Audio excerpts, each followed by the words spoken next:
လူဘဝဆိုတာဖဏတ်တင်ရလို့ပါပဲရုပ်ဝတ္ထုတွေနောက်ကိုလိုက်ရင်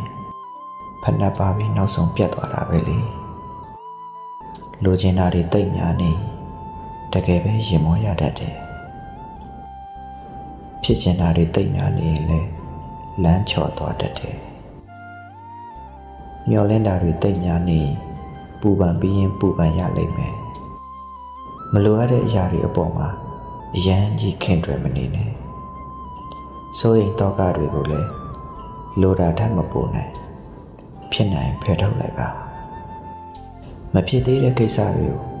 အရန်ကြီးအတွေးလွန်ပြီးတောကရောက်နေတာမျိုးမဖြစ်စေနဲ့လောကမှာတချို့အရာတွေက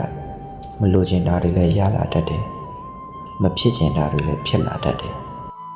မမျှော်လင့်ထားတာတွေလည်းကြုံလာရတတ်တယ်ကြိုတင်မှန်းဆလို့မရနိုင်ဘူးဆိုတာနားလည်တာပါ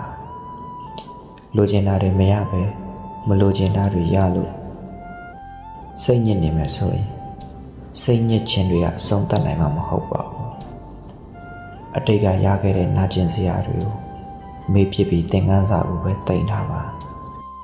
တခုလိုချင်တခုဆုံးလို့ရတယ်ဆိုတာစကားတက်မဟုတ်ပါဘူးတခါတလေတချို့အရာတွေအဆင်ပြေသွားဖို့ဖြစ်ချင်တာတွေဆုံးလုပ်ခဲ့ရလို့ပါလောကဓာတ်ဆိုတာလူတိုင်းကြုံနေရမယ့်အရာပဲအောင်မြင်လိုက်ရှုံးလိုက်နေပေါ့